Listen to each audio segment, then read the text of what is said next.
শেষ মুহূর্তে নাটকীয়তায় ক্রোয়েশিয়াকে 2-1 গোলে হারিয়ে শেষ 16 টিকিট নিশ্চিত করল পর্তুগাল। রাউন্ড অফ 32 থেকেই বিদায় নিল লুকা মদ্রিচের ক্রোয়েটরা।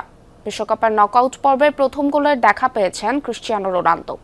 শেষ 16তে পর্তুগালের প্রতিপক্ষ এখন স্পেন।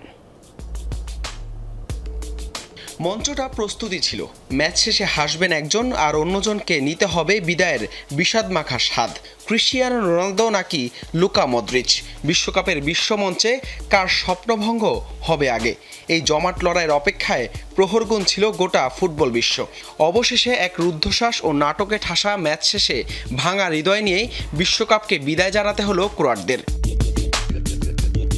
ম্যাচের শুরু থেকে আক্রমণ আর প্রতি আক্রমণে কেঁপে উঠছিল দুই দলের রক্ষণভাগ। বেশ কিছু সুযোগ তৈরি হলেও ডেডলক ভাঙতে পারেনি কেউই। গোলশূন্য প্রথমার্ধ যেন কেবলই ছিল দ্বিতীয়ার্ধের আসল নাটকের পূর্বাভাস।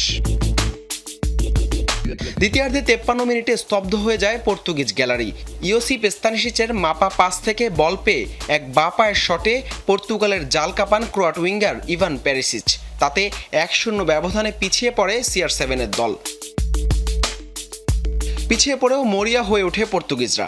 60 মিনিটে লুকা মদ্রিচদের হৃদকম্পন বাড়িয়ে ক্রোয়াটদের জালে বল পাঠিয়েছিলেন ক্রিস্টিয়ানো রোনালদো, কিন্তু লাইন্সম্যানের অফসাইডের পতাকা সে আনন্দ কেড়ে নেয় দ্রুতই।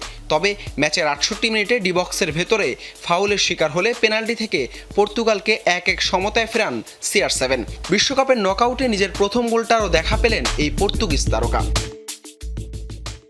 1-1 সমতার পর ম্যাচের রোমাঞ্চ রূপ নেয় চরম উত্তেজনায়। নির্ধারিত 90 মিনিটের খেলা শেষে রেফারি যোগ করেন অতিরিক্ত 10 মিনিট।